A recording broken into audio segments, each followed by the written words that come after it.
What's up, guys? It's KB. Make sure you subscribe to the Underground Sports Philadelphia YouTube channel. Click the bell icon down below so you don't miss a single video from us.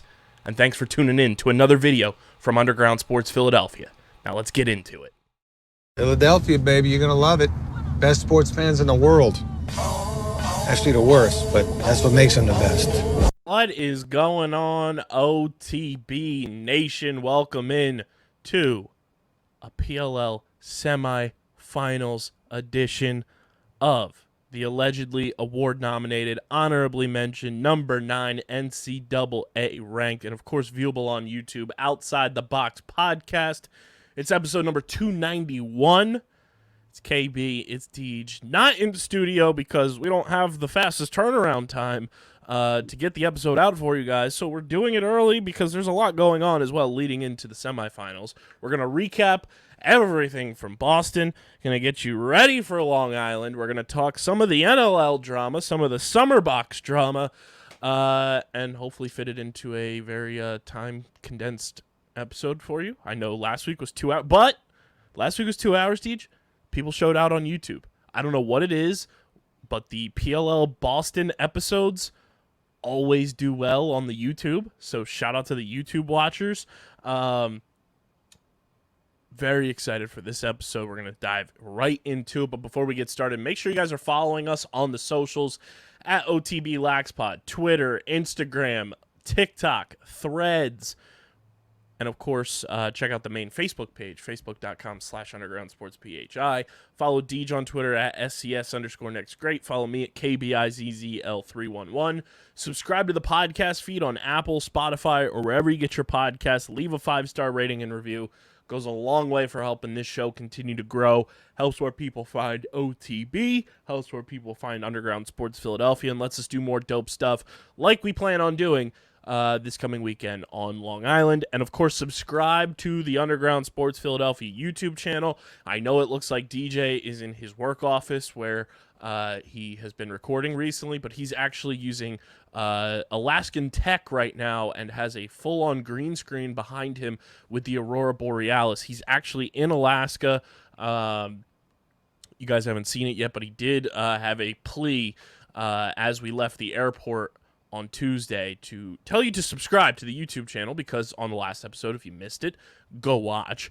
But if we get to 600 subscribers and 100 followers on TikTok, DJ is safe from his Alaskan retreat that could have lasted forever. So if you don't want DJ to be in Alaska, subscribe to the YouTube channel. Deej, do you want to let the people know to subscribe? Listen, I don't want to beat a dead horse too much. But good thing this horse is very much alive. Please subscribe to our channel. I'm freezing out here, man. Like I got on those long northern sleeves. lights are doing. I'm freezing. Those northern lights do a great job reflecting your green screen, though. Man, they look fantastic. That is the best part about being out here, though. The Aurora lights are just. The view out here is much different than it is in Michigan, like we talked about. It's beautiful out here. But I do want to come back home. We are, some 60 subscribers away on YouTube, and We are currently at 543 subscribers on YouTube. So we are 57 away. 57 away. And we are at I think 62 followers on the old TikTok, I believe. Just 38. 57 and 38. I like those numbers. Not 57, 38. Hey. That's awful. Y'all hear this, dude, bro? We got to get these numbers up so we stop getting awful jokes like that. and get me out of Alaska. The core ethos of this podcast from day one was you come for the content, you stay for the dad jokes. That's fair. I just don't really have enough dad jokes to input. Well, I'm not at that age yet. Well, you're another year older, brother. Yes, but happy birthday to the kid. Not there yet. Not there. I tell everybody that I have a dad bod just without the responsibilities of being a dad. I like that. I might need to get up there with you. I'm trying to decide. I do have a 6-pack. It's just in the fridge. I like that. That's a good one. That's a good one right there. Because you're talking about like hiding it behind this fridge. Oh yeah, hiding it behind the fridge. Okay. We Because got I a would nice mean industrial size. I would mean like an actual 6-pack in an actual fridge. So, yep, works both ways if you ask me. Subscribe to the YouTube channel. And of course, go get your merch. phiapparel.co. They're the best in the game. No doubt in our minds you're going to stand out when you're going to potentially the PLL Championship in a couple weeks, getting ready for NLL season. If you're a college player, you need a shooting shirt or shooting hoodie, PHI Apparel Company's got you covered. And if you're a Philly sports fan, they got the best Philly sports merch out there. Go to phiapparel.co, and when you go to checkout through this weekend on all Eagles merch, if you're an Eagles fan, go Birds, like Michael Sowers, you can use code GOBIRDS for 20% off all Eagles merch. And then if you want to support us directly on any merch, especially our own, use code UNDERGROUND to get 10% off any and all merch orders. Tag us when you get your merch. We want to see where you're rocking it from. We'll repost it. Tag PHI Apparel Company as well. Go get your merch, phiapparel.co, code UNDERGROUND for 10% off. And then through Sunday, code GOBIRDS for 20% off all Eagles merch. Deej, we had ourselves a hell of a time up in Foxborough. We saw the boy Patty Pitts. You met the boy Patty Pitts in person. Yeah. We saw some awesome games of lacrosse be played at Gillette Stadium. David Andrews eyed me up like I was a freak of nature. And we went perfect in our picks, and we nailed it. And then there were 4. We're down to the final 4. First time in PLL history in this format of the playoffs that we have the top 4 seeds advancing to the semifinals. The number 1 seed Archers obviously had the bye. The number 2 seed Cannons move on. The number 3 seed Water Dogs move on. And the number 4 seed Redwoods are rolling on. This is also our championship series, so we will see these 4 teams collectively in February together. But let's talk about it. Boston was a doozy, and, knock on wood, this was probably our most non-headlined trip to Boston as a duo. And, it was kind of nice that way. It was fantastic that way. Surprisingly, 0 problems on the interstate. Probably the smoothest 5-hour drive I've had anywhere in my life. I'm sorry for sleeping on you on the way back. Hey, it was all good. It helped me have a clear mind to think, do I splurge and treat myself to a bucket list concert, which I did. We drove back from Boston, and I took Deets to the airport, and I texted my cousin who was already going to this concert. I went and saw the Arctic Monkeys on Tuesday night, which was I wanted to see them since I was in middle school, because I was looking at their discography and I realized their first album I listened to came out in 2007, Deej, which I was a wee little 7th grader. Not gonna say what grade I was in. And Second I was like, grade. I texted my cousin. I said, do I splurge? And I said, my mom doesn't know this yet, but I'm going to splurge and buy my ticket tonight. And she was like, I just talked to her yesterday. She said you weren't going to be home. And I was like, well, we're getting back at a reasonable time because we hit no traffic on the way home, which was phenomenal.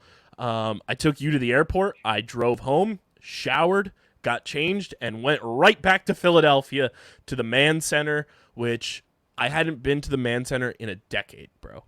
And I'd only been there once. It was in 2013 because before I was doing the whole internet thing covering sports and everything, your boy back in the day was kind of pseudo-famous on the Pokemon YouTube world of things.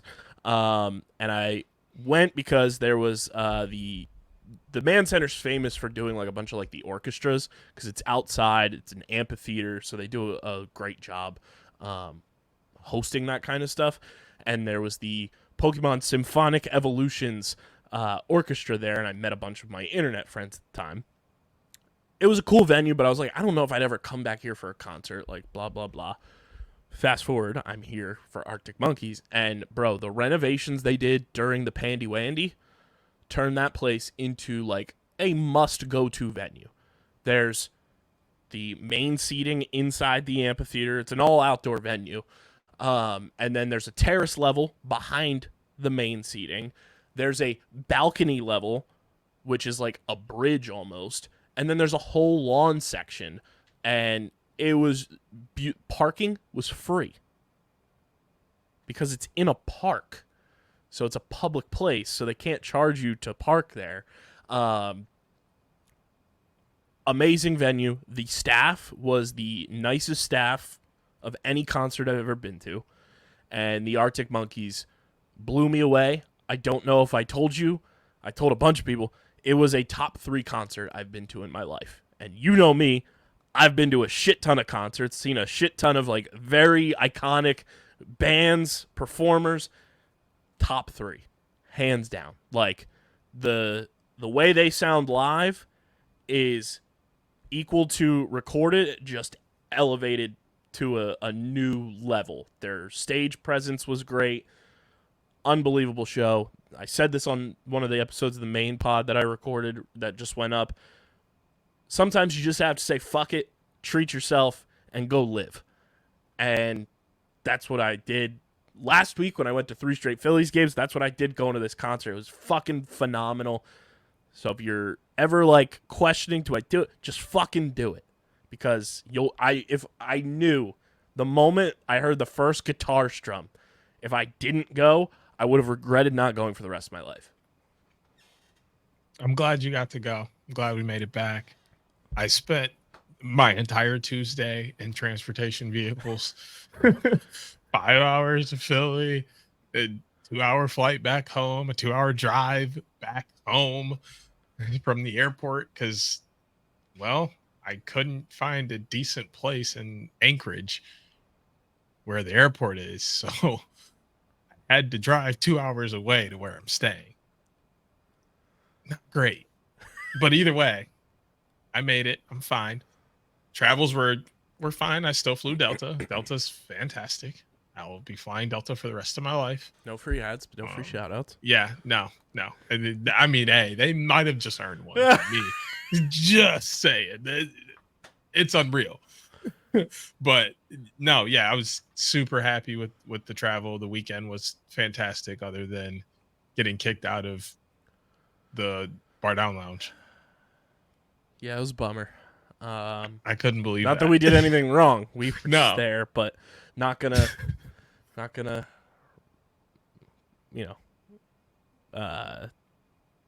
win a battle with Bellrica Joe Namath. You gotta chill. He'll be crying when the Birds go in and stomp on the Patriots this weekend. So, oh, here we go. You know you're rooting for that too. You love Pat Pitt's demises. Yes, that's Plus, true. it's for the good of the company, baby. That's fair. This is gonna pay me one day. The lacrosse that happened though was fantastic. First game, second to none, was the best performance, especially in a first half of Redwoods lacrosse I think anybody has ever seen in Redwoods history. They were up 13-2 13-2 at half. But I will say 15-9. I was terrified at halftime. I was terrified. I was like, they played way too good.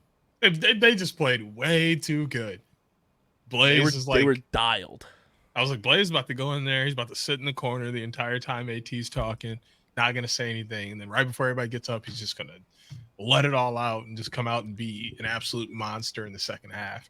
And, I mean, the Woods just kept pressing, and they were able to get goals from Westberg when they really needed it. They got one from Rowe toward the end of the game.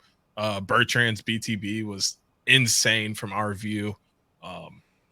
They just pieced it all together. Jack Kelly. Career day.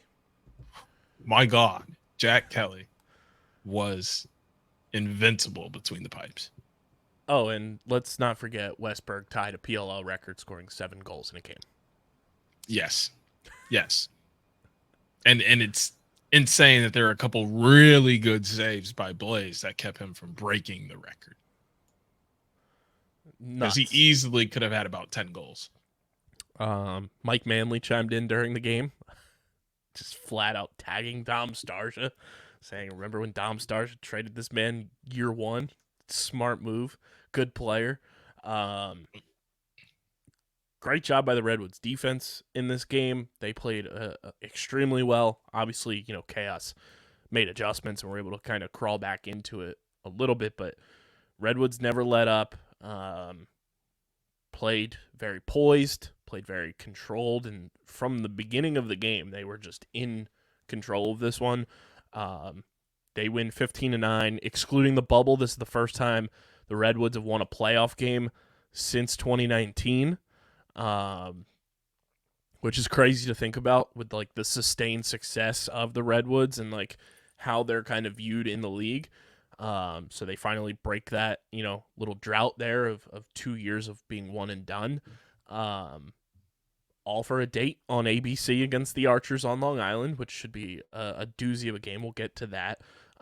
Blaze posting his end of season thank you to literally everybody in typical Blaze fashion.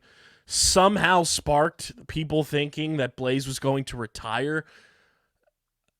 I wanted to text Blaze and be like, bro, these people truly don't know who you are.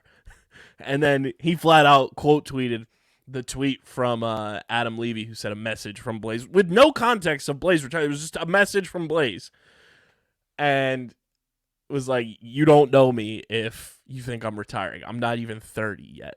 So if you thought Blaze was retiring, you're a fucking moron. Insane. Shout out to the boy, a phenomenal year. Shout out to all the Chaos boys. Like, they played extremely well this year. First time in a long time they didn't finish, multiple games under 500. I think the future is extremely bright for Chaos. They're 5 straight years of playoffs. They went to 3 straight championship games. They have all the pieces in place to be perennially successful. And they have one of the best fucking coaches in the league, running the sticks on the field and running the sticks in the GM booth. So I think Chaos, even in a one-and-done year, they're still in a very good place to be tops of the league for years to come. Can't win them all. Exactly. That's pretty much just what this comes down to. And the fact that they didn't necessarily show up right away. Like, Redwoods punched him in the mouth, and then they let him punch him a few more times before they decided to do anything about it. Like, other than those 2 things, like, Chaos season was great. They had some up and downs due to injuries and guys being out for NLL finals and such, but much better year than what they had the last couple of years. And like you said, like, we could be talking about them being the first seed the next couple of years due to where the team is trending with the talent that they have and will continue to get, because AT wears the GM hat just as good as anybody else in the league, if not better than a large handful of them. 100%. So, Chaos will be fine. We saw what they are capable of with kind of a new look to them as well with Minikis out there at X. So, very excited to just see the future of Chaos. Redwoods rolling on, though. Then the second game, the Water Dogs, the Whip Snakes, Dogs come out on top 15-12. Kieran McCardle pops off like an absolute dog that he is. Michael Sowers, dog, pops off like he is. I was talking to Pat Pitts today as we record this on Thursday because he's going to be on Eagles Enemies. That comes out later this week. Make sure you check that out. He said, that Michael Sowers guy's a freak. And I was like, bro, you think Delco Danny has an accent. Michael Sowers has the ultimate hoagie mouth that you've ever heard in your life. But he's an absolute dog. Love Mikey Sowers. that's really all the Water Dogs needed was those two guys to show up, because they did a bulk of the carrying offensively for this team. Zach Currier going 9 of 13 or 9 of 14 from the stripe really was the X factor, no pun intended, in this game, because I don't think that's ever the expectation when Cope is throwing him out there to take faceoffs. But the fact that he was able to be that locked in and win as many faceoffs, get possessions for the Water Dogs, that changed the entire complexion of this game. Absolutely. And it wasn't, like he was going against a slouch either. Like he was going against an actual face-off guy. And it's going against the guy who allegedly may have the only 2 perfect games in PLL history. Oh, yeah, P.D. LaSalle. I'm like, why am I blanking on who the Whipsnakes played? Like, he went against an actual face-off guy and won more than 50%. Like, that's legit. And the scariest thing about the Water Dogs right now is that they're undefeated with Ward between the pipes this year. All of their losses came while he was in LOL or not good for your brand. Out on paternity leave. Yeah, out on paternity. Actually, that's not his fault. Look at DeLuca's numbers in those games. He played fantastic. I love Matt DeLuca. The D didn't play as well for him as they do for Ward, and that's not his fault. And also, he doesn't wear sweatpants, so there's like 3 saves right there that he doesn't get. Just saying, we're not gonna dog on my boy DeLuca. I love it. It's bad for the brand. He's out there balling. The D needs to play better in front of him. It's never did enough in this one. It's almost never the goalie's fault. Almost never the goalie's fault. I could spin this into a no free ads ad.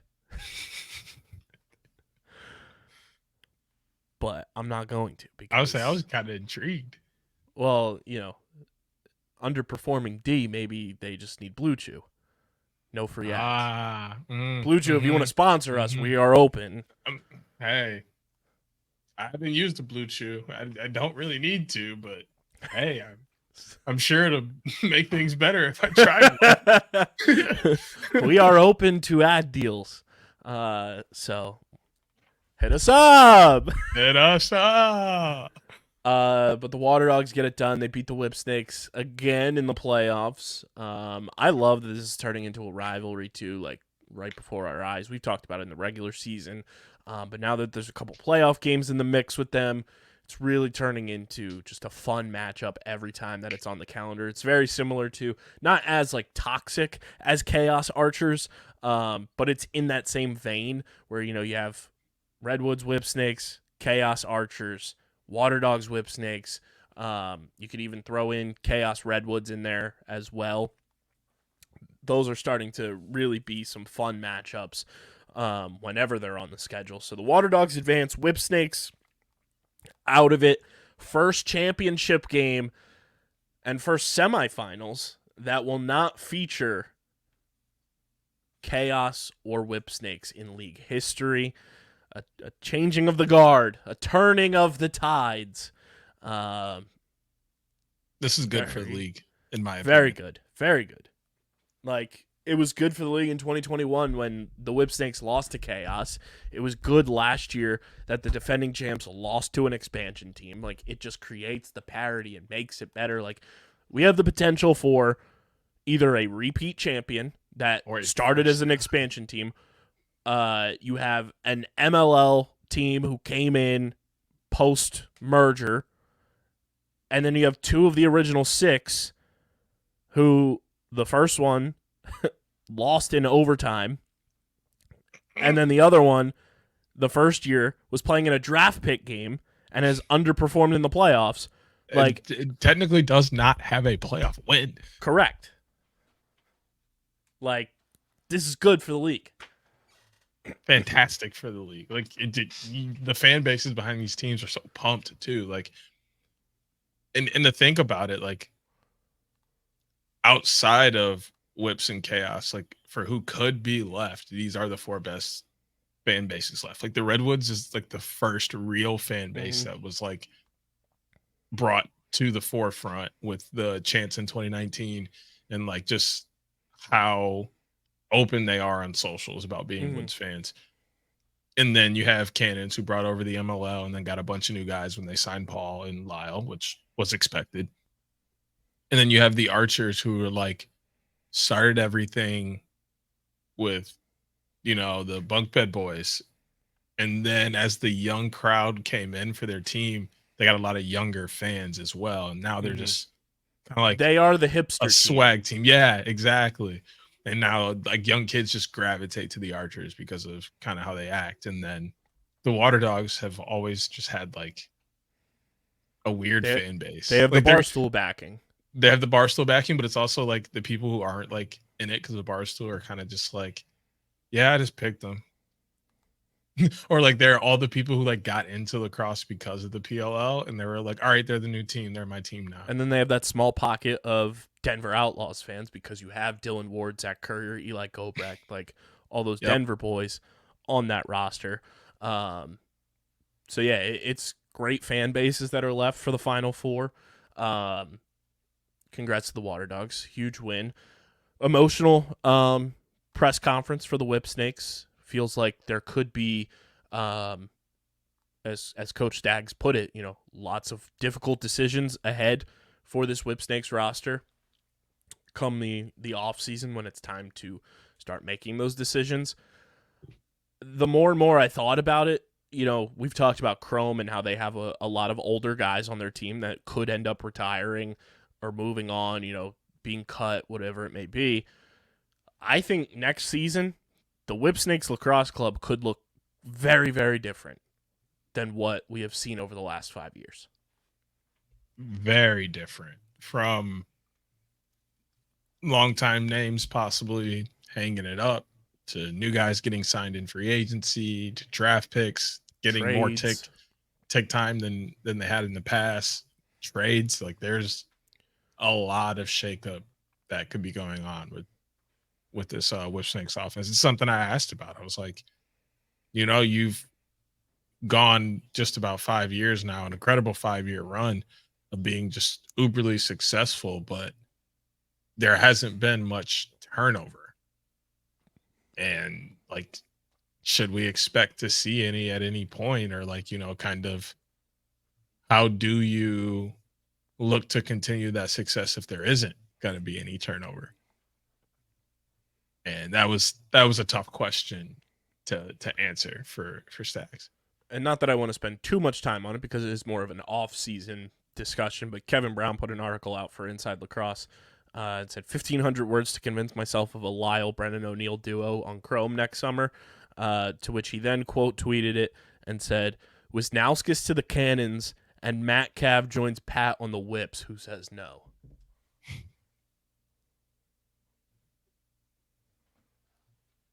Wait, say that again? So he said, he wrote an article basically like convincing himself of a Lyle Brennan O'Neill duo on Chrome next year. Obviously, you'd have to trade for Lyle. So he said Wisnauskas to the Cannons in that trade. And then Matt Cav, who I believe is a free agent after this year because he only signed a 1-year deal when he got traded to the Cannons, joins Pat on the Whips, who says no. Me? Because I don't think the Whips draft Pat. Well, personally, this is the highest the Whips will ever draft in their team history to this point. Right, but I personally think they're going to just re-sign Jackson. Well, if they don't, Cav Brothers on the Whips would be wild. And I don't know if Cav fits that scheme. I don't know. I'd have to like really. There's a lot of pieces that have to move there too. That would in be my like opinion, yeah. Will Manny's retiring. That would be we're trading Matt Rambo. Like there's a lot of things that would have to shake I think up. he could work with Rambo there. He could work with Rambo there, but one of the attackmen would either have to not sign back, or actually one of the attackmen will have to either not sign back or go to Zed midfield. Would be coming out of the box.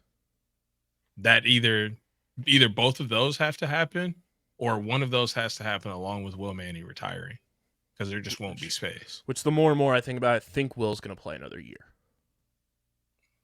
And I forget how long of a contract he signed in free agency, if it was a 1 or a 2-year deal, but nonetheless.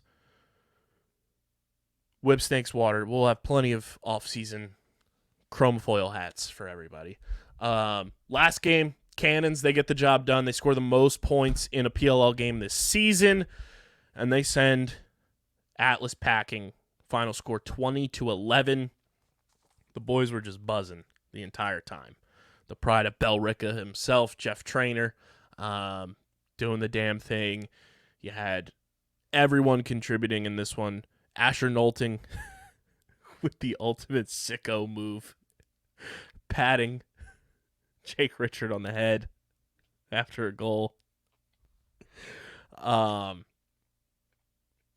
Atlas, talking about a team that has a lot of things to look in the mirror about this offseason. A very disappointing year for them. You know, you bring in a new head coach after Rubior steps down. You have 2 of the top 3 draft picks at your disposal. Not exactly the way you expected it to turn out. Xander Dixon was a bright spot in this game and this season. Another team that I think could look very different going into next year is Atlas. I don't know about them looking too different. I think there may be a few guys who hang it up, but for the most part, I think this team is going to come back. Maybe coaching staff looks different, and not necessarily like somebody not being there, but just the way they approach coaching maybe differently. But like they're young for the most part, and like They got a lot of free agents. That's the big thing. Yeah, but the pieces are there, you know, and it's just a matter of putting them in winning situations. It didn't always seem like the coaching staff had them in winning situations. Like a couple times this weekend, I saw people like tweeting like, why is Atlas just letting Trevor run around with no help?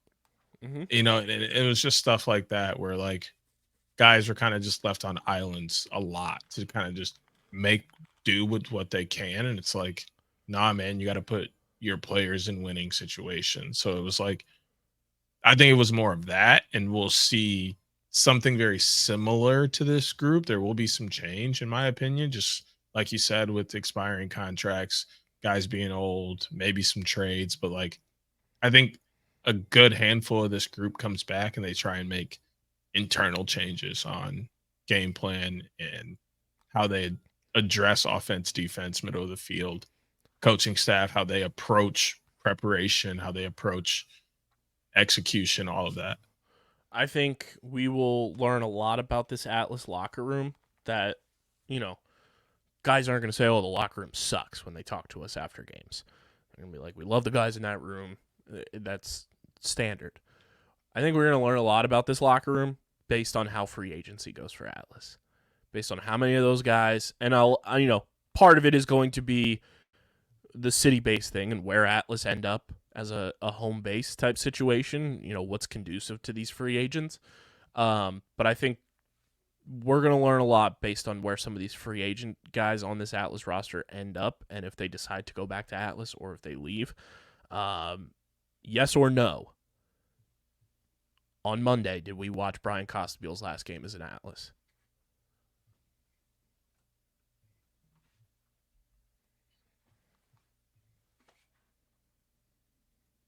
Maybe. I can't. I said yes or no, Deej. I wish I could. You're not 23 anymore. You can't dance around these questions. Be a man. The thing is, like, there's no way to gauge where his head is. Like,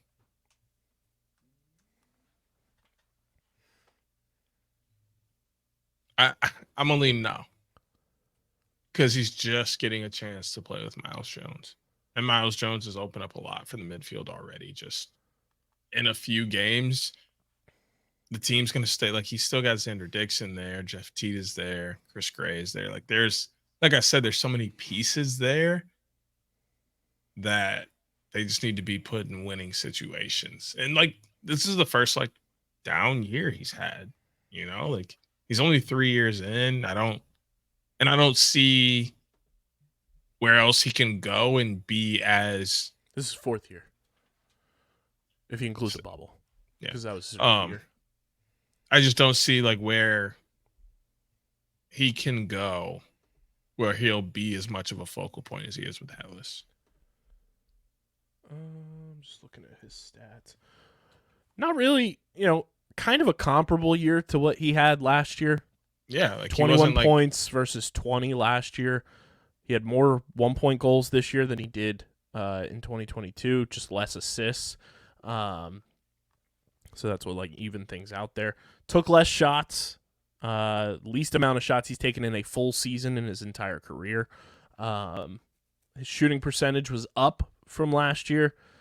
His 2-point shot percentage was way down, though. Full season-wise, 2021, 38%. Last year, 10%. This year, 7%. Shot 7% on 15 shots. He took the most 2-point shot attempts of his career this year. Most ground balls of his career this year. Same amount of turnovers as last year. Only one caused turnover this year. Had 34 shots on goal, which was the second fewest of his career in a full season. Same shot on goal percentage as he had last year. No penalties this year. I only lean that this might have been the last time we see Brian Costibiel in an Atlas uniform, unless Atlas roll out the red carpet for him and it's like, you're our priority. I mean, I think Brian Costibiel has done everything and then some to earn his payday. So we'll see, what happens there if Atlas decide to make him the priority for their offseason. Obviously, there's a lot of question marks surrounding the goalie position for Atlas now with the roller coaster ride of a season that Jack Concannon put them on. Drake Porter's also a free agent, so they have to address the goalie position one way or another. So there's a lot of question marks that Atlas have going into this offseason. So we'll see how it all plays out. Cannons move on. And I guess with Costibiel, it's like, where else is he going to get money and be an important part of an offense? Like, that's the only reason I'm saying no. Like, he wants to get paid and wants to be like a focal point of the offense. Atlas is where it is for now, unless, he can work out a trade, be like, hey, like, I understand, like, things aren't necessarily working for either side here. Is there a way I can be traded somewhere where I'll still be a focal point and can make this kind of money? Like, it would either have to be a trade or somebody else is not going to get signed somewhere else to where he can refill that slot. Which obviously the ongoing connection is the Redwoods, who every midfielder on their squad is a free agent. So that's the only other thing to consider. But again, I think a lot of those guys are coming back. So we'll dive into that later because I have plenty to say. Cannons do the thing. So it'll be Cannons Water Dogs at 5:30 p.m. on Long Island. Archers Redwoods 3 p.m. on ABC. And Deej, we have a special message now that the Redwoods have advanced for the first time since 2019 to the next round of the playoffs. We have a message from legendary, iconic head coach from the University of Notre Dame, Lou Holtz, called in and left a special message for Nat St. Laurent, Garrett Epple, and the Notre Dame boys on the Redwoods. So here you go, everybody. A message from Lou Holtz. Hello, everybody. This is legendary University of Notre Dame head coach Lou Holtz, and I have a special message for the Redwoods Lacrosse Club as they advance to the semifinals of the Premier Lacrosse League Championship.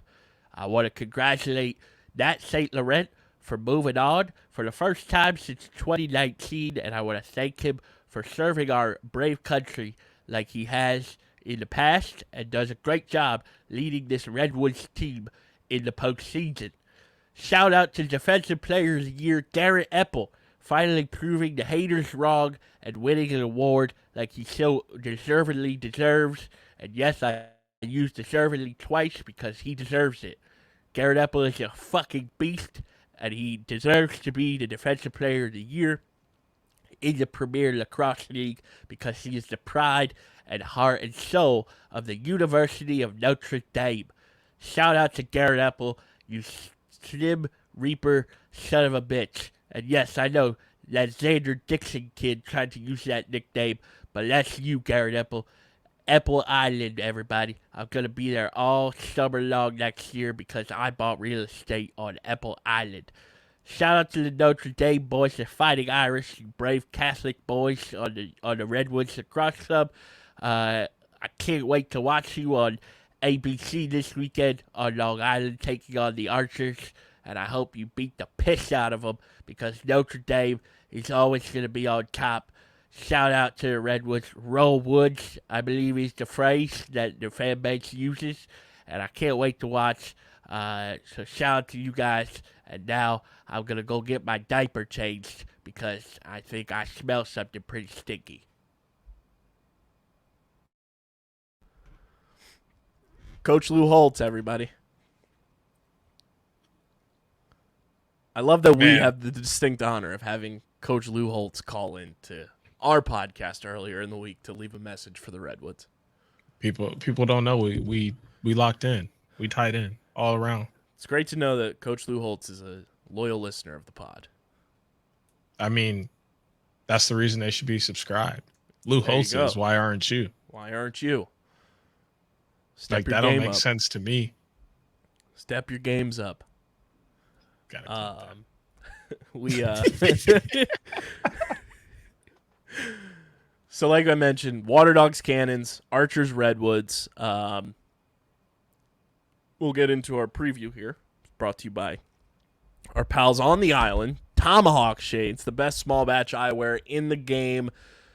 From sunglasses to blue light glasses, they've got you covered, as well as prescription lenses, and they have the all-new Tomahawk Shades app that you can download in the App Store and Google Play. And just for downloading the app, you can claim a free pair of sunglasses. Who doesn't want free? Plus, they have the best warranty in the game that if you break, lose, stolen, you just file online. You get a replacement pair.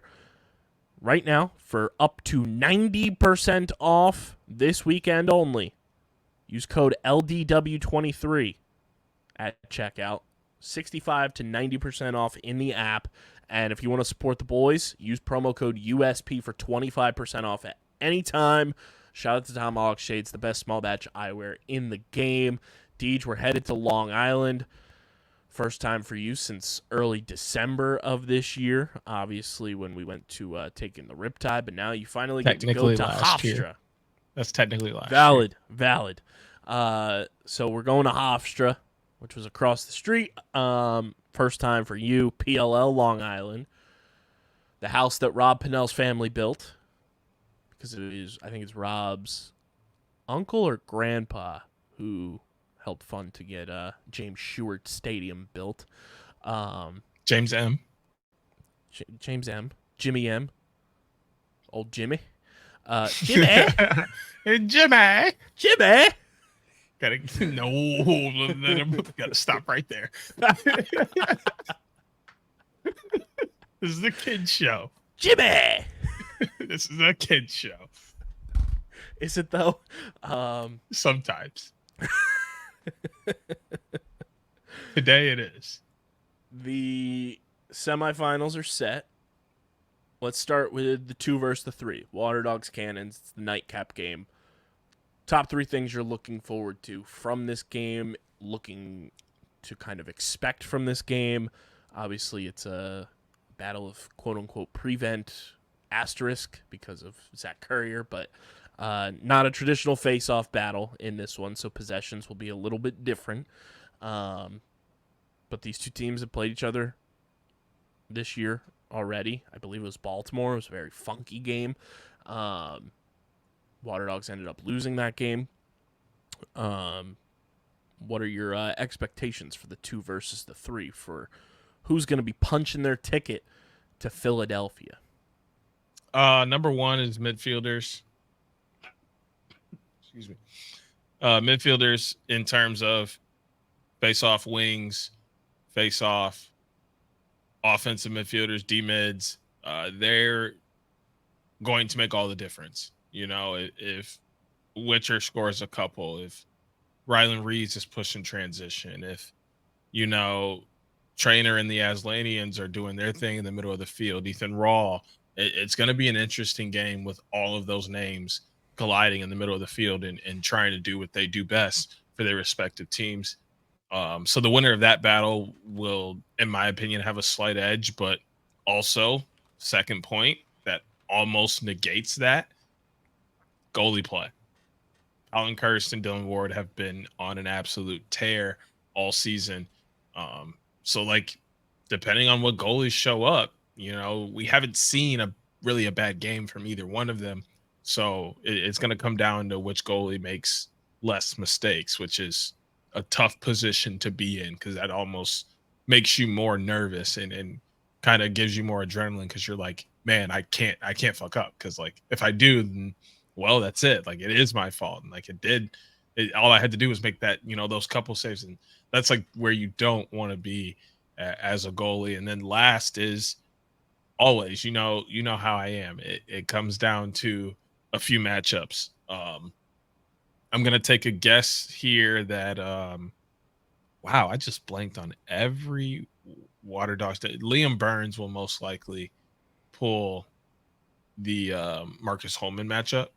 So that's what I'm going to see. Marcus Holman has kind of been that guy for the Cannons. Kind of getting him going is what gets the rest of the team going. He plays with that energy and that fire. So that's going to be a matchup to watch on that side. And obviously on the other side is going to be Jack Kilty against most likely Kieran McCardle.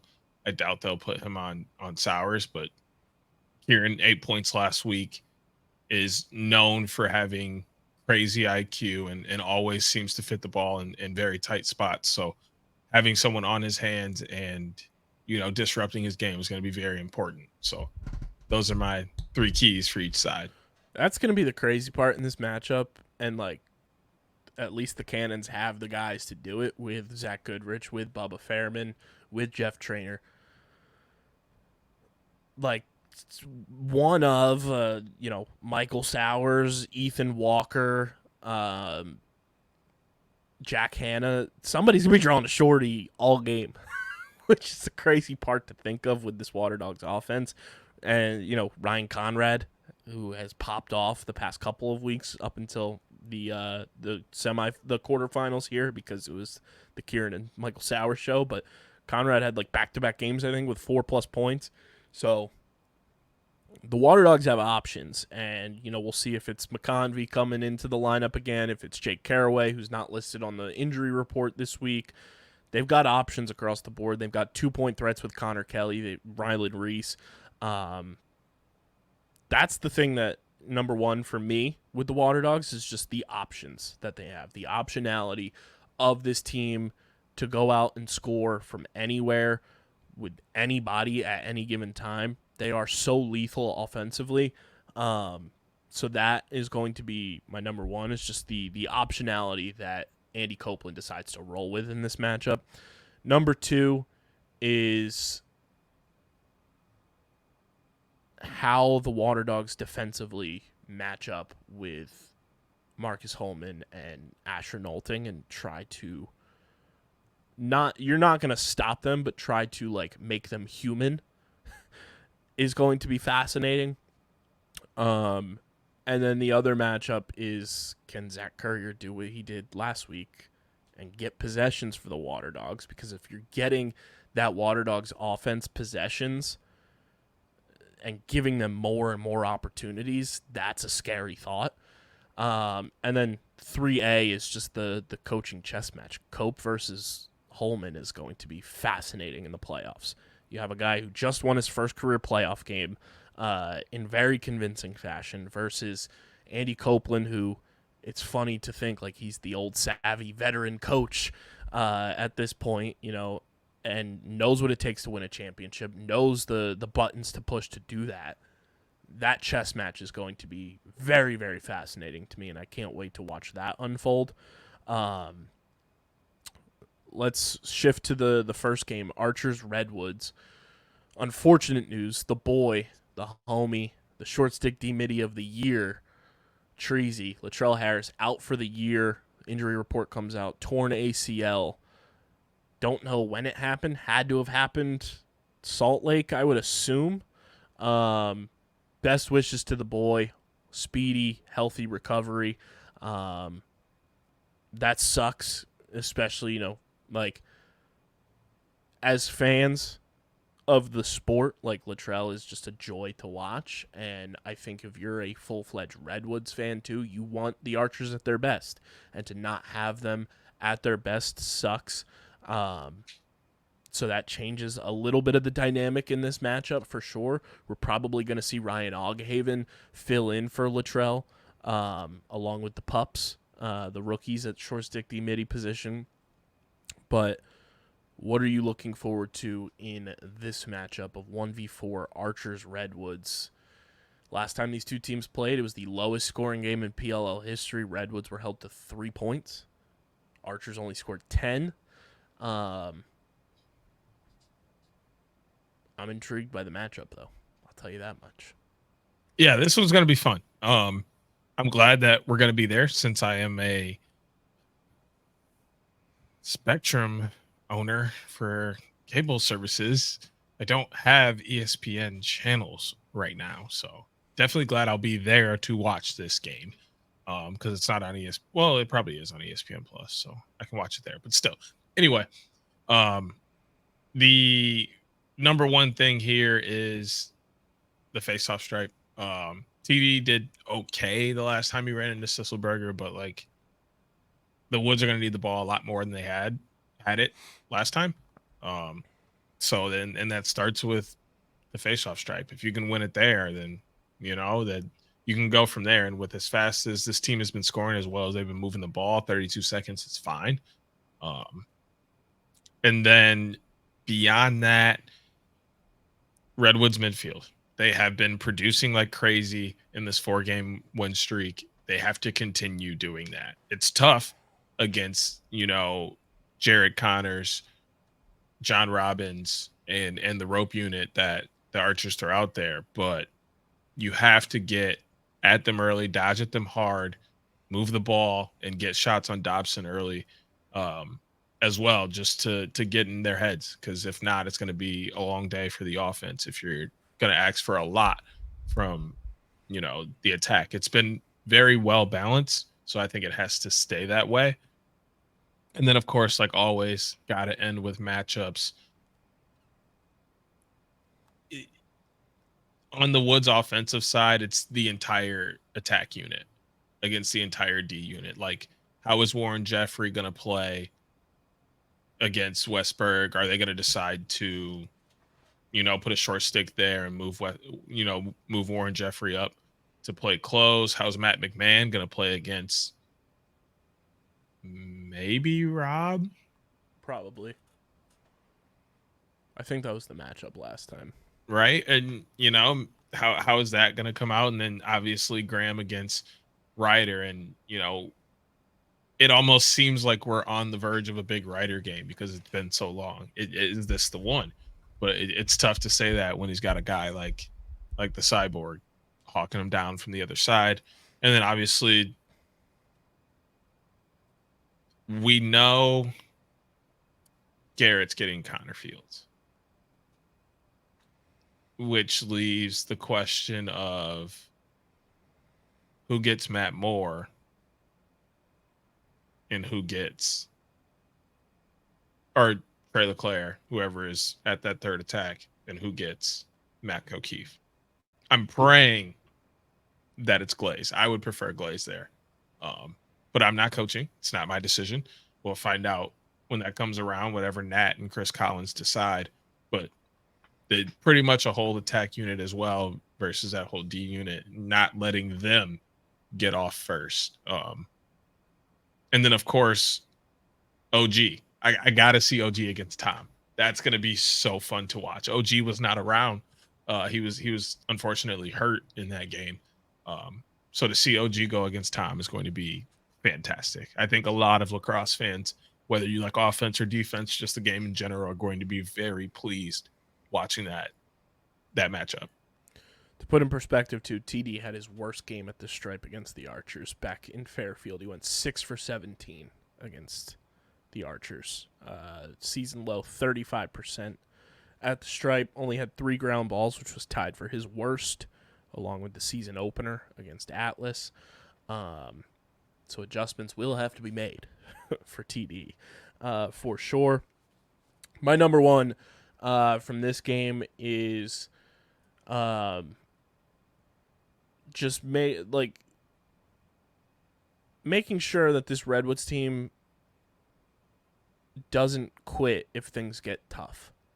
You know, we've seen, especially in that first Archers game, where things don't go their way. Seems like Rob gets a little in his own head. Ryder gets a little in his own head, and then they're just taking sloppy shots. They're not being calculated like we know they can be. And then it kind of just leaves guys like Westberg, leaves guys, kind of on an island to do their own thing and create on their own. If things get tough, you can't quit on the squad. The next thing I'm looking forward to is that matchup you brought up, Garrett Epple versus Connor Fields. It's going to be a movie. It's going to be extremely fun to watch. Fieldsy had a fucking phenomenal year this year for the Archers. Garrett Epple, obviously, the Defensive Player of the Year. So we'll see how that all breaks down. And then I'm just looking for the goalie matchup to see how that plays out. To see if the Redwoods can crack the code on Dauber. To see if Jack Kelly is able to bounce back from not only the Archers' performance, but also not, have a letdown performance after such a career game. And not that, he's a young goalie or anything like that where it would inflate his head to have a performance like he did in Boston, but making sure that he's able to just celebrate that and then move to the next one, which we all know he's capable of doing. And it's going to be up to the defense in front of him to stop the unbelievable Archers, scoring unit of all those guys you mentioned. And then, let's not forget a guy named Grant Ament. That's going to be it's going to be a fun game. I'm looking forward to it. Long Island's going to be buzzing. And this is the first time Long Island's been a playoff destination for the PLL. So we'll see how that shakes out as well in terms of maybe it's staying on the map as a postseason destination. But before we even get to PLL Long Island, Friday, by the time you guys are listening to this, it's brought to you by our pals over at Kenwood Beer, the official beer partner of Underground Sports Philadelphia. You can go to kenwoodbeer.com, use the Kenny tracker, see who's got Kenny's on tap for championship game in Philly.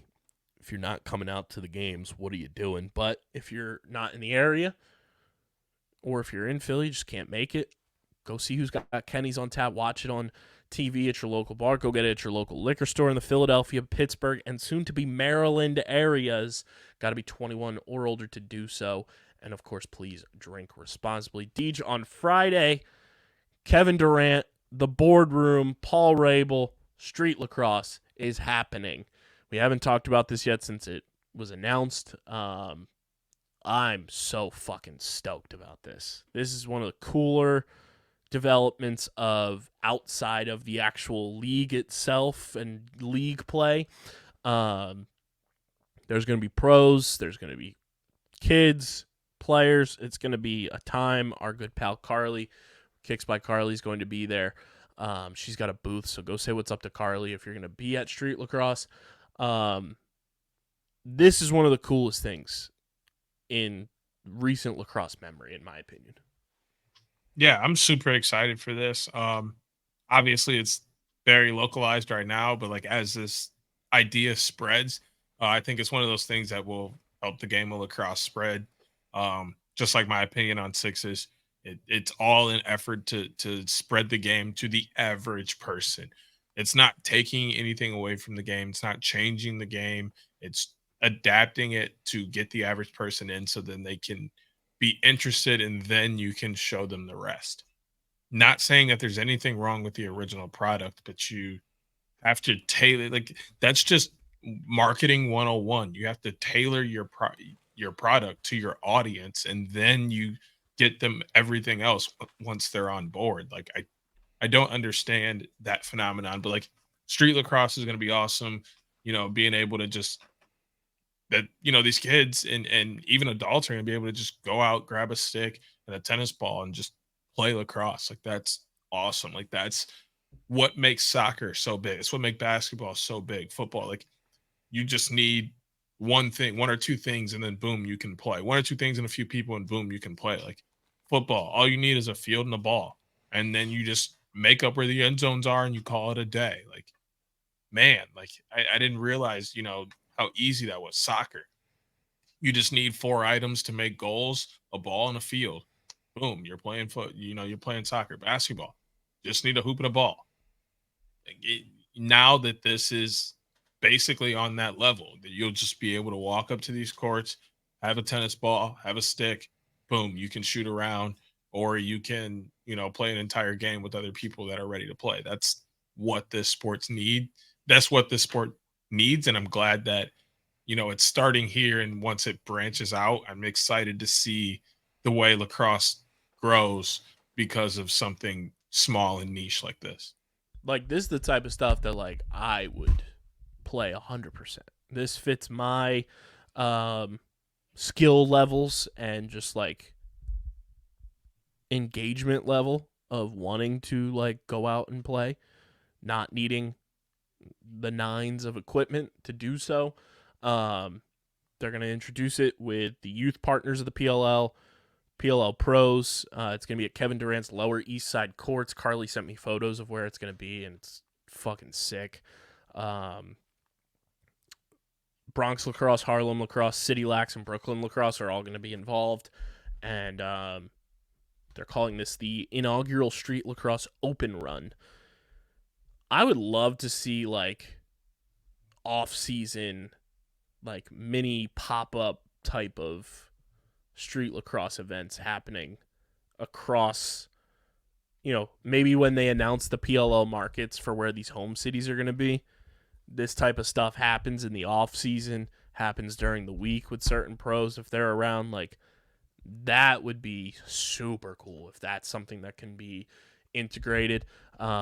There's a quote from the initial announcement that says, or kind of like it kind of be like sixes, but like they kind of just sort of like, hey, like, we're playing in Columbus this weekend. This is where the street lacrosse field or street lacrosse court is. Pull up, we'll be here 12 to 3, and we'll just do open runs. And then like they just do open street runs at every place. And maybe it's just a few video guys and like RJ and like one or two players or something like that. It's just very small, but it kind of gives that same PLL vibe. Like, oh, RJ's running around doing the vlog thing, people are playing, and there's music. You just get that whole vibe of PLL, and that would just be kind of awesome for random kid or random fan to just kind of get the PLL experience almost. Quote here from the initial announcement a couple weeks ago. When Katie and Ace invested in the PLL, we all knew our biggest impact would come from creating more access to the sport by giving back to the community. Much like the game of basketball, street lacrosse will function as an equalizer for anyone who wants to pick up and play with just a stick and a ball. Flexible rules in any setting, said Paul Rabel. For our first open run in New York City, we'll introduce street lacrosse with our youth partners and PLL pros at Katie's Lower East Side courts. We couldn't be more excited about the launch of this movement. It's going to be so sick. I can't wait to see all the coverage of it. And if you're going, tweet us pictures, tweet us videos. We'll repost it. We'll share it. It's going to be awesome. In partnership with STX, the PLL is going to be donating 150 sticks and 12 nets to the Eastside Community School. PLL will also be giving away 1,000 mini sticks to the public during the event on an open court where anyone can join a Street League pickup game. It's going to be awesome. I can't wait to see everything that comes from this. So shout out KD, shout out to the boardroom, and shout out Street Lacrosse. Maybe that's something, when we get more funding, we're able to host like Street Lacrosse tournaments. That'd be sick. The OTB. I would. Oh, that would be so fire. I would be so Sick. here for that. So the OTB Street Series or something. Oh yeah, dude. Yeah, dude. Put it down. Write that down. Write that down. Write that down. Write that down. We'd be OTS on the streets. On the streets. Last Outside thing I the want box on the streets. Shout out to RJ rocking the drip on ESPN2 and then getting a full send article written about him as he takes a photo with the one and only Camille Kostick while wearing my hat. If you saw RJ in the ESPN2 hat, that was mine. I brought it as a bit to see if he would wear it because the Atlas Cannons game was on ESPN2. He ends up wearing it. It's in the vlog. It's on the ESPN main Instagram account. And then he takes a photo with one of the most iconic humans on the internet and in the world, Camille Kostick, who's been on the cover of Sports Illustrated. Obviously, is engaged to, I believe, Rob Gronkowski. She's awesome. I love Camille, and I love that a piece of my swag collection is now forever in a photo with Camille Kostick on RJ's head of all people. Yeah, that's fire. I mean, the whole thing was dope. Getting that hat on TV, everything that blew up beyond it, and obviously the league is now going to get a bunch of eyes on it that weren't on it before because of big names like that and the tabloid phenomenon that came after. That was unreal. When I saw that, I was like, huh? I was like the Leo meme. That's my hat. No, for real. You're like, hey, I'm partially famous. It's like that episode of SpongeBob where it's like, I'm right there. It's just the top of his hat in the commercial for the Krusty Krab. Literally, it's the hat. It's the hat. Shout out to RJ. Shout out to Camille. Open invite to Camille Kostick if she wants to come on the pod, obviously. Legend. So clearly, are the Detroit Lions. I saw. That's insane. They just beat the Chiefs week 1 in Arrowhead. Yep. Give the Chiefs the chip again. They finna go on a rampage when Travis get back. Or are they cooked? Did the Lions rizz up Livy Dunn? Are the Lions the new drip kings? Bro. Sound off in the comments. Please. Did you see Ian McKay? Speaking of the Lions, before we switch to our picks, did you see Ian Yes, McKay's I saw Ian's tweet. Yes. Yes. Did you see Logan's follow-up tweet? No, Logan I didn't see that. He said probably the position he's playing in the Oh, video. yeah. Actually, I did. Yeah. I was like, you got a good point there, Logan. You got a good point. Well. But I also knew, like, Ian was being, like, totally satirical and doing the whole thing that everybody does when they find out someone plays. And it's like, oh, can we not do this time? Which it seemed like we didn't for the most part. I may have missed it all and it just didn't pop up on my TL, but I didn't see much of that this time around. Yeah. I did laugh. RJ posted a photo of somebody in a Chris Hogan Cannons jersey this weekend and said the house that Hogan built. Yes, that's what we're here for.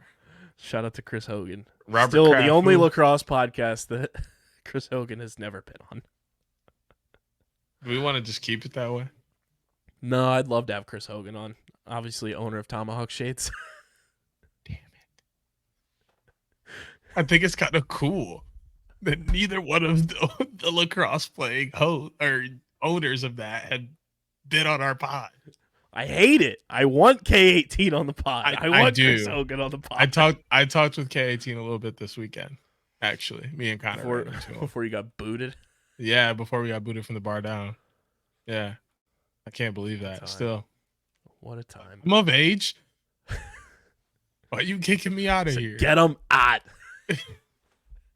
Let's No, not down here. You gotta go. Get them up at. Maddie Palin does. No. Go. Karen!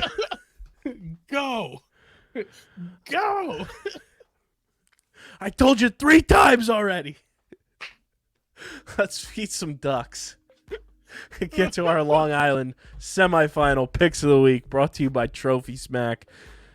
Football season's here. Your fantasy leagues are here. No better way to upgrade your fantasy smack talk than with our pals at Trophy Smack. They got trophies, belts, metal wall art, rings, turnover chains. You name it, they got it. Go to trophysmack.com/underground and upgrade your fantasy smack talk today. That's trophysmack.com/underground to upgrade your fantasy smack talk. Deej, we start at 3 p.m. on ABC.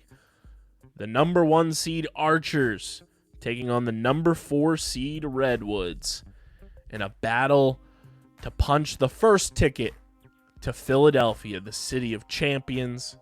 Will it be the Philly boy Archers, or will it be the Woods rolling on to Philadelphia for the first time since 2019 in the first semifinal matchup?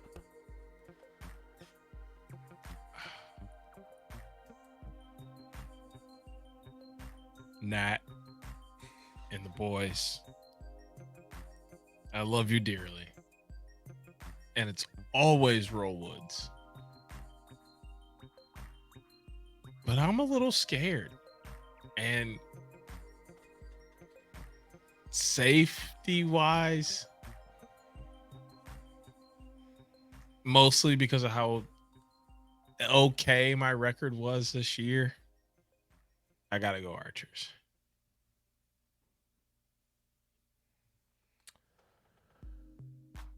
Need I remind you that no number 1 seed in this current format has won a championship. And we've never had all 4 in this current format. Never had that in this current format. First time for everything, my dog. And I'm telling you, the way the Redwoods are playing right now is the best lacrosse they've played in this iteration of this team. I got to roll with the hot hands. Give me the Redwoods to pull the upset. They've been playing well. I've learned this from watching other sports as well. Sometimes the bye week does you dirty. You keep playing, you stay warm, you stay on your feet, you stay playing with the boys. It does you good. I think it's going to do good for the Redwoods that they played last week, that they played as well as they did. They've got revenge on their mind from the first time they saw this team. And the Archers have just been sitting around waiting to see who they were going to play. I'm taking the Redwoods in an upset to punch their ticket to Philadelphia and be playing in a championship game again at Subaru Park. You know, deep down in my heart, that's what I want. So I'm not opposed to that. The next matchup, 5:30 p.m. Eastern Time. I'm going to get carpal tunnel this weekend between game 1, the Eagles playing at 4:25, and then the second game of the PLL. Cannons Water Dogs, battle of the expansion teams. We could either have the defending champs barking their way back to Philly, or the Boom Squad heading to Philadelphia for the first time in their PLL history. I love the way both of these teams have been playing all year long. The consistency that both teams have displayed has been phenomenal. But there's one thing that stands out to me as the ultimate X factor that has swayed my decision. The Water Dogs have not lost with Dylan Ward in cage this year. I said that to you earlier. Dylan Ward also has the highest save percentage on assisted shots this year. Shout out Joe Keegan. With just over 60%. Who's a team that likes to pass the ball a lot and create? The Cannons. I think this game is going to be close. It's going to come down to the wire. But I think the championship experience that this Water Dogs team has, along with Dylan Ward's unbelievable year he's having, will prevail.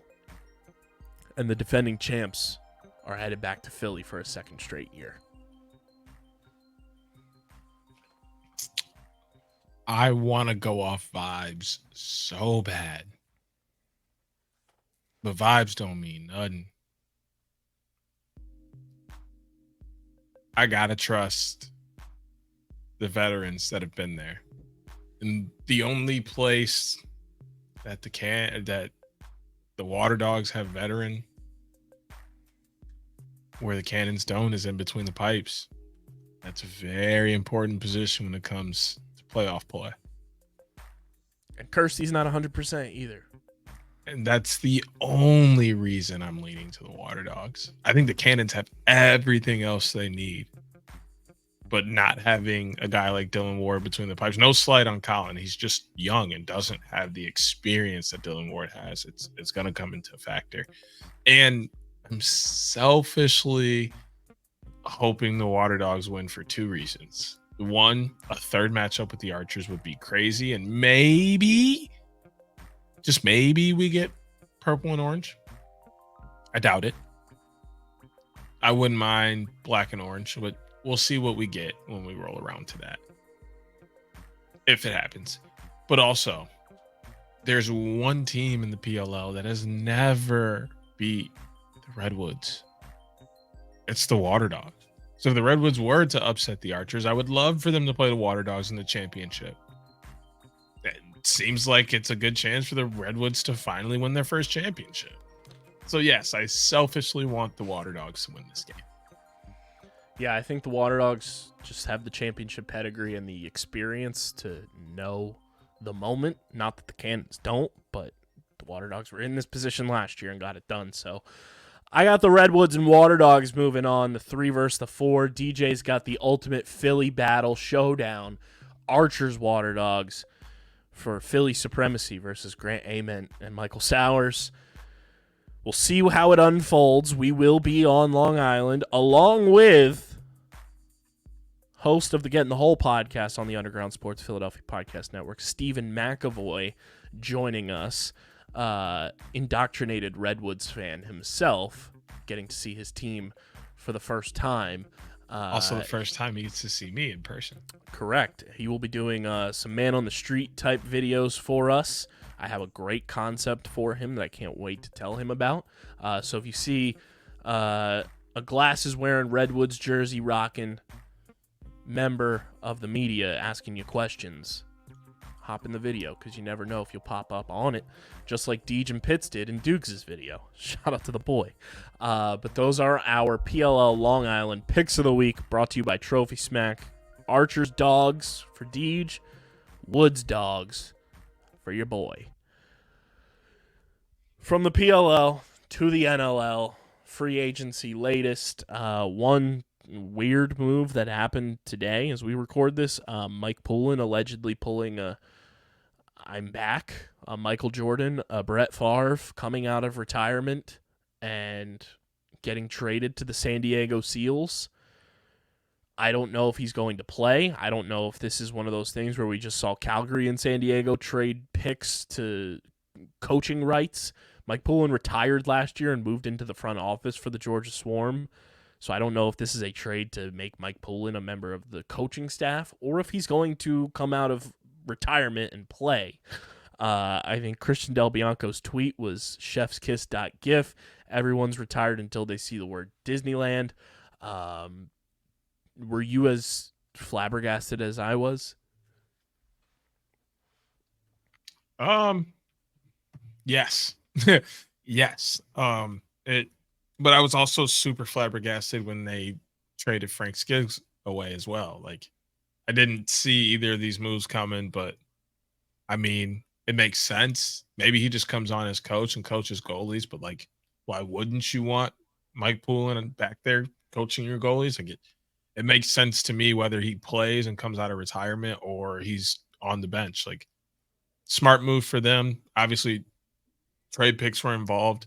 This draft class looks pretty good, just like the PLL one does. So like, I'm I'm not upset with this trade for either side. I think either side kind of did well in this trade and got at least one piece they needed plus a draft pick. So it was kind of like a swap kind of thing there. So I mean, Poulin's just a big name, so it seems bigger than what it is, but I think both sides fared out well, and I'm interested to see. I want him to get back between the pipes, honestly. You know what this means, Deej? No, don't you say it. Don't you Mr. say President, rebuild that Poulin wall. it. That is just awful, man. Y'all are awful. Y'all got to stop that. I'm glad that announcer's not going to be doing all of his games. He'll do the ones when he's back in Georgia, but not all of them, which hopefully that doesn't translate. And they just, I mean, call him Mike Poole or something, man. Like, I don't know. He's just cooling and pooling. That's fine. Yeah, cooling in the pooling. Like, something, bro. Just not that other one that I don't say. The other big move, Jeff Trainer signed a 1-year deal with the Albany Firewolves as well. The pride of Bellerica, playing in the NLL. If he makes the roster, that sucks for the Cannons Championship Series roster because Jeff Trainer was a fucking dog for the Archers last year in the Champ Series. But Jeff Trainer has been wanting to play box lacrosse for quite some time, staying as close to Bellerica as he possibly can, playing in Albany, joining up with Ethan Walker, Connor Kelly, Nards, and the team that's got the number 1 overall draft pick. So shout out to the boy. Kieran's up there. Probably Dyson Williams now that you say that they got the number 1 pick. Like, yeah, that team's starting to look pretty good. They got to figure out some other nuanced things. But yeah, I like the Jeff Trainer pick for them. I like it for Jeff. Like, he's going to be doing something he's been trying to do for a while. It's always exciting to get that opportunity. He played well this past weekend. He's a great guy. It was one of our better press conferences of the year. I mean, guy walked in and was like, "Hey, so am I asking y'all questions? Like, I have no clue what's going on here."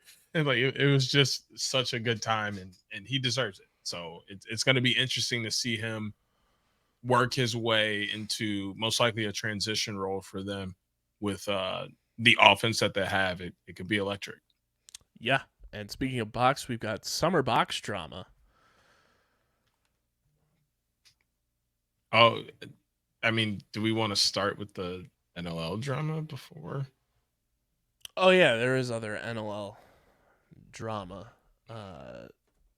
The abomination of no draft stream. So that means we will not be streaming because we won't know how to keep up with everything going on because we'll just be following along on Twitter because the draft is happening in Canada. No draft stream whatsoever on any platform, so the draft will not be watchable, which is a disaster. Gotta be better. You want to grow the game. You want more people to take in the next generation of players. You gotta have a draft stream. See, this is the first time I can mark since I've been covering the sport that there's been a backwards move. This is a backwards move. Like, you can't go from streaming the draft. Everybody streams their draft. Everybody. That's the whole point of putting the new guys on, letting guys know who's going to be on their team next, why they should be tuned into that guy. Is it a good pick? Is it a bad pick? What do you have to say about it? All of those things are what feeds into the season. Like, your draft is the last, kind of pretty much the last big thing you do before you head into the season. So to not do it, you're like leaving out potential viewers for an entire season. It's just not smart on any level to do something like this. Yeah, I was blown away that was the case. NLL also refreshed its brand logos.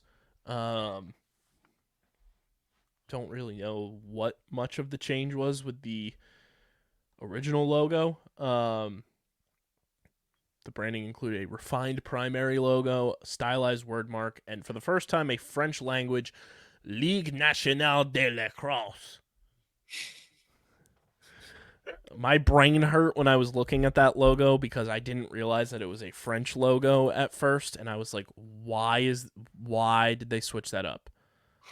It was like those fucking Target furniture parents who put their kids' names on their walls in their bedroom, and it's like, here's the first initial, and then here's their middle initial on the left and the last initial on the right, and it makes me want to pull my eye sockets out. I was like, no, brain does not compute. But it is a French logo, which has driven everybody to thinking that the NLL is going to be coming back to Montreal. The updated logos and brand positioning framework coincide with the launch of the league's new licensing initiative, NLL Authentics. It's going to streamline merchandising potential as well as helping our official partners connect with our fans and communities more efficiently. NLL's expanded portfolio of official licensees and new assortment of retail merchandise will launch in advance of the 2023-2024 season this December. So we'll see. I don't know what that means with like the Fanatics partnership or what changes there, but I mean, cool. Yeah, Cool. that's it's a whatever. Like the news of not having the stream is going to overshadow all of that big time. So Yeah. kind of doesn't matter. Speaking of streams, we got summer box drama. Yep. Dane Nice Smith segue. signs with Six Nations. Mike Messenger signs with the Salmon Bellies. And it's just the Avengers of box lacrosse assembling that nobody's going to be able to watch because it's going to be $20 per game to stream. You're out of your fucking mind if you think the casual fan who just wants to watch these guys play is going to pay $20 per game. Which if the series goes 7, you're going to be dropping upwards of like $170 after like fees and everything to watch the entire series. That's fucking lunacy. Yeah, it's $10. Probably. You probably get a nice handful of people to watch for $10. 100 or 20 is crazy because it's a best of 7. So I automatically got to spend $80. And then if it goes any farther than that, I got to spend more. It's crazy. That's crazy. We're talking $140 off rip. If there's not any fees or anything, if it goes 7. Conversion fees from US to Canada. Not cool. No. Guys are not going to be watching. Nobody's really going to be watching. I'll wait for somebody who is rich enough to pay and clip it and put it on the internet to watch highlights because that's absurd. You know, we talked about rebranding the logos of these teams because they're absolute dog water. This idea is fucking dog water. Like, go out and get your shit sponsored. Get sponsors. I'm sure it's sponsored. No, it's not. Wow. Because it's the job. I saw people talking about like it's the job of like Lacrosse Canada to do everything, and like it's a whole mess. Do the right thing and operate like a fucking sports league. Like, I get you're amateur and everything at the end of the day, but like, you're amateur at the end of the day. Nobody's going to pay $20 per game to watch guys play, who they want to watch play, because you're too stiff on being able to make it a functional and accessible product. I was blown away that it was $20 a game. $20 for the series? Sure. $20 a game is fucking asinine. Insane. Like, there's going to be so many people that just don't watch that, and they're going to catch so much flack, and maybe it gets changed next year, but man, that's crazy. I couldn't believe that when I saw it. I was like, nah, this ain't real. Same thing I thought when I saw the draft stuff, and I was like, oh, both of these things are very real. Mm-hmm. So, figure it out. Figure it out. Grow the game means making it accessible. So, just a shit show of a week for the box lacrosse community. Absolute shit show. That's all we got for you guys on this episode. We will see you on Long Island on Sunday. Make sure you guys are following us on the socials at OTB LaxPod, Twitter, Instagram, TikTok, Threads, Facebook.com/UndergroundSportsPHI. Follow Deej on Twitter at SCS_NextGreat. Follow me at KBIZZL311. Subscribe to the podcast feed on Apple, Spotify, or wherever you get your podcast. Leave a 5-star rating and review. It goes a long way for helping the show continue to grow. Helps us do more dope stuff and helps more people find Outside the Box and Underground Sports Philadelphia. And Deej, I'll let you say this part because you need to talk to the people. Subscribe to us on YouTube at Underground Sports Philadelphia. You can search that at youtube.com/@Underground Sports Philadelphia. Click the subscribe button. Go to your mom, go to your sister, your girlfriend, go to their parents, go to everybody's parents, everybody's sisters, cousins, even random people on the street, and just say, hey, I need you to subscribe to Underground Sports Philadelphia. Gotta save my boy DJ from Alaska. Also, get up on the TikTok. I know y'all be on it, numbnessly scrolling through like I do, forgetting that you exist because it warps your brain into a timeline. Just search OTB LaxPod real quick, hit that quick follow button, and then you never have to interact again if you don't want to. But just you should get out of here. You should, absolutely should. But the main focus is getting me out of here. So yeah, go check all that out. Subscribe, and go get your merch, phiapparel.co, code underground for 10% off any and all merch orders.